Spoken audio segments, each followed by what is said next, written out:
안녕하십니까, 이성수의 증시 토크입니다. 자, 최근에 시중은행 금리가 정말 낮다라는 것을 실감하시게 될 겁니다. 최근에 저희 집사람이 예금이 만기가 돼서 시중은행의 금리를 알아보다 보니까 작년만 하더라도 저축은행 금리가 그래도 2%대 초중반에 있었는데 그에 미치지도 못하고 1%대에 있는 경우가 많이 있다고 합니다. 최근에 그런 초저금리 상황에서 하나은행이 5%대 적금을 내보이면서 사람들에게 많은 인기를 얻고 있는데요.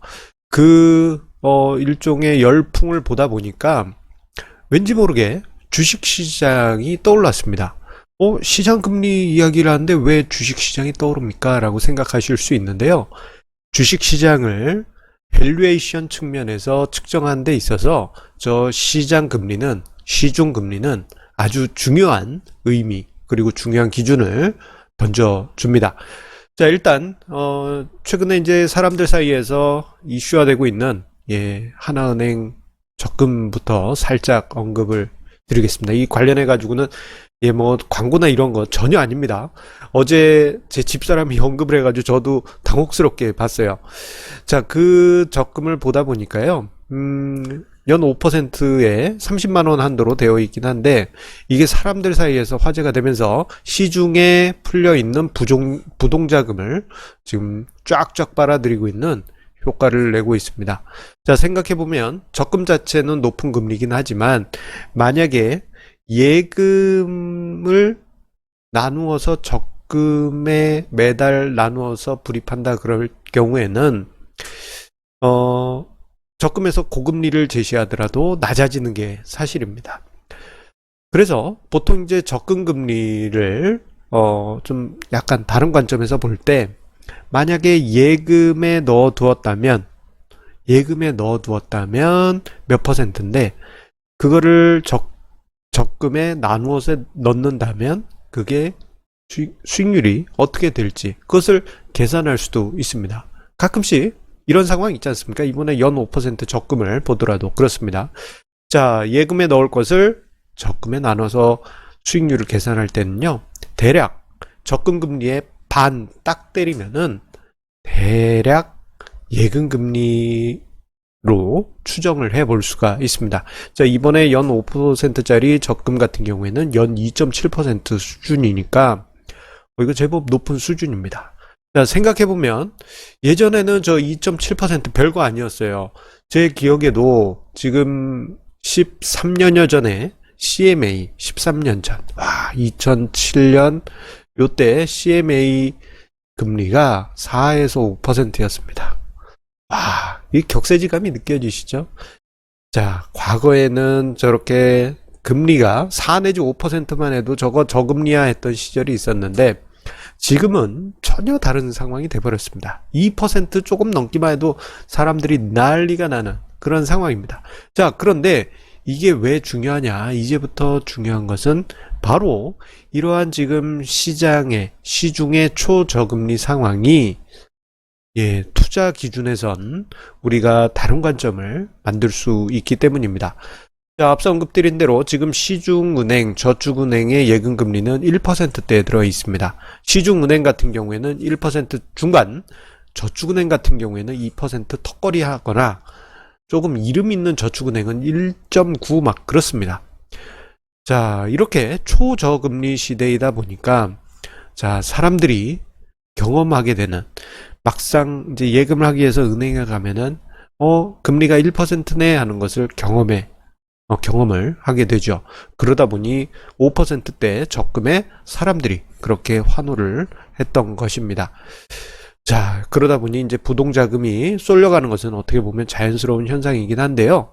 한편으로는 주식시장에 있어서 배당 수익률을 떠올리지 않을 수가 없었습니다. 왜냐?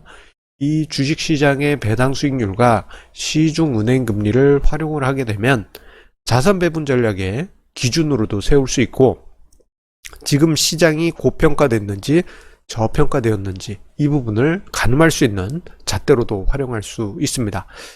자, 그런데요, 이 배당 수익률을 한 것이 우리나라 증시 역사 속에서 시중 금리를 넘어서지 못했었습니다.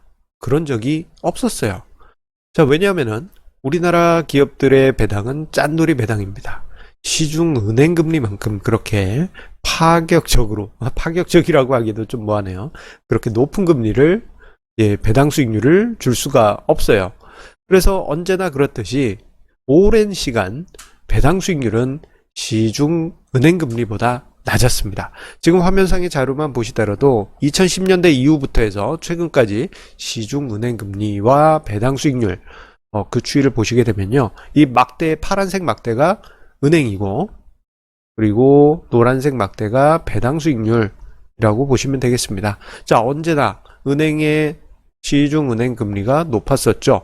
그러다가 2016년부터 해서 조금 이상한 조짐이 나타납니다.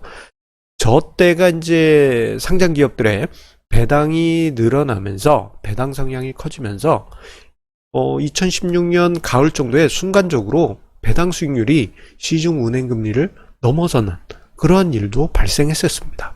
저 때 잠깐 역전했었지만 한국은행과 한국거래소 통계 기준으로는 은행 예금 금리를 배당 수익률이 넘지 못했습니다. 하지만 2019년에 배당 수익률이 시중 은행 금리를 넘어섰어요. 와, 이건 역사상 처음이라고 해도 과언이 아닙니다. 자, 그 수익률도 2%대죠. 와, 이건 엄청난 겁니다. 자, 앞서서 시중 은행 금리 현재 1%대 중후반, 거의 한 1.6, 1.7 이런 것을 감안해 본다면은 배당 수익률이 저렇게 올라왔다는 것은 엄청난 의미를 우리에게 던져준다고 할 수 있겠습니다. 자, 왜 중요하느냐? 지금 화면상의 자료는 배당 수익률과 시장 금리를 활용을 해서요, 자산 배분 전략을 취한 도표와, 그리고 단순한 50대 50 전략, 주식, 안전자산, 이렇게 50, 50 전략, 제가 자주 언급드렸죠? 그 전략, 그리고 가장 밑에 연두색 선은 주가지수입니다. 자, 보시게 되면, 자, 배당과 금리를 활용한 자산 배분 전략 같은 경우에는 50대 50 전략이나 주가지수보다 훨씬 높은 수익률을 만들었다라는 것을 확인할 수 있습니다. 이 방법이 어렵지가 않습니다. 관련해서 제가 이제 유튜브 영상을 작년에 찍은 게 있는데요. 재작년? 예전에 찍어 놓은 게 있는데, 상단에 링크 남겨 놓도록 하겠습니다. 자, 이 방법은 무엇이냐면요. 자, 배당 수익률이 시중 은행 금리에 비해서 어느 정도 비율이냐, 그것을 가지고 주식 자산을 평가하는 것입니다. 즉, 시중 은행 금리보다 배당 수익률이 거의 비슷하거나 점점 금리에 근접할 정도로 배당 수익률이 높아질 경우에는 주식 자산을 높여라, 즉 저평가되었다라고 할 수 있겠고요. 배당 수익률이 낮아져서 금리 수준에 훨씬 미달되는 그런 상황이다 그러면 주식 비중을 줄여라, 고평가, 이렇게 우리가 생각해 볼 수 있습니다. 그래서 공식 자체는 어렵지는 않습니다. 배당 수익률을요, 시중 금리로 나누어서 이것을 곱하기 2배수 하는데 맥스 값을 넣습니다. 100을 넘어가면 100%, 이렇게 공식을 세우고 이것을 이제 주식 비중으로 삼는 자산 배분 전략입니다. 괜히 생각이 좀 생뚱맞게 넘어왔죠? 자, 적금 얘기할 줄 알았는데 넘어와 보니까 이거 자산 배분 전략 이야기가 됐어요. 그만큼 시중 금리가 자산 배분 전략의 기준을 세우는데 아주 중요한 잣대이기 때문입니다. 자, 이러한 방법을 활용을 한다면 우리가 투자 전략을 만드는 측면에서도 아주 유용하게 활용할 수 있겠습니다. 자, 조금 전에 언급드린 바와 같이, 자, 배당 수익률과 예금 금리를 비교해서 배당 수익률이 예금 금리 수준으로 근접하거나 혹은 넘어서거나 할 경우에는 시장이 저평가되었다라고 평가할 수 있겠고, 배당 수익률의 예금금리가 현격하게 미달된다 그러면 시장이 고평가되었다라고 그렇게 평가할 수 있습니다. 이것을 흑백 논리로 자르는 것은 아니고요. 마치 라디오 다이얼처럼 그라데이션을 주면서 평가하면서 주식 자산을 늘리고 줄이고 하는 것입니다. 자, 이렇게 해서 이제 예금 대비 배당 수익률의 비율을 활용한 자산 배분 전략을 만들 수 있고, 앞서 언급드렸던 바처럼 자, 우리가 장기적인 성과를 만들어 볼 수 있는 것이죠. 자, 지금부터는 이제 중요한 결론입니다. 자, 지금 이 시대에 배당 수익률이 금리보다도 높아진 시대가 되었어요. 자, 앞서 언급드렸던 공식을 보더라도 배당 수익률이 시장 금리보다도 높기 때문에 이미 이 공식 자체만으로 주식 비중의 100%가 넘어갈 정도가 되었습니다. 자, 그만큼 주식시장은 시중금리보다 높은 메리트를 가지고 있는 상황이에요. 자, 이것만 보면 이 주식시장 엄청난 매력이 있다라고 생각할 수 있는데, 다만 아쉬운 것 중에 하나는 지금 가격 리스크가 남아있다 보니, 즉 시장이 하락세가 있었다 보니 비록 주식시장이 저런 가격 메리트가 있지만 리스크가 있다, 그렇게 사람들이 인식합니다. 군중심리가 그렇게 인식을 하기 때문에 가격 리스크 프리미엄을 얹어서 그렇게 투자자들은 주식시장을 바라보는 경향이 있습니다. 자, 그렇기 때문에 이 가격 리스크 프리미엄이 상쇄되어야지만 본격적으로 부동자금이 주식시장으로 넘어오게 됩니다. 지금 자산가치 대비 저평가, 배당가치 대비 저평가, 모든 거 다 맞아요. 다만 시장이 하락세에 있을 때는 부동자금이 넘어오질 못합니다.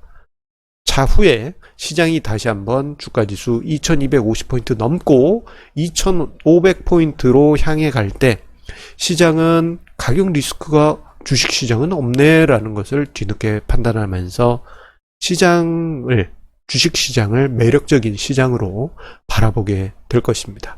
이것이 바로 시중금리를 토대로 한 투자자들의 투자 기준이 거기에 있기 때문입니다. 처음에는 이제 적금 얘기로 해서 좀 어렵지 않게 시작하려고 했는데 조금 어려운 내용까지 많은 범위에서 커버했습니다. 중간에 자산 배분 전략 나왔죠. 그리고 지금 배당 수익률과 금리를 이용한 시장의 고평가 저평가 판단하는 개념에 대해서도 설명을 드렸습니다. 자, 오늘도 이성수의 중시 토크 함께 해주셔서 감사합니다. 항상 우리 애청자님의 구독, 좋아요, 공유해 주시는 그 마음에 감사드립니다.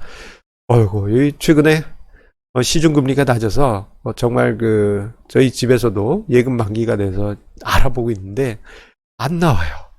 이게 마땅한 게 보이지가 않을 정도입니다. 자, 그 자금들 일단은 어디 맡겨놓기 뭐해서 둥둥 떠다니고 있죠. 둥둥 떠다니고 있기 때문에 이걸 부동자금이라고 합니다. 많게는 1500조, 1200조 이렇게 이제 평가되고 있는데, 그 자금이 주식시장이 다시 상승 추세로 안정을 걸을 때 어떤 흐름이 나타날지 생각해 보게 되는 오늘입니다. 자, 그러면 내일 증시 토크에서 다시 만나 뵙도록 하겠습니다. 감사합니다.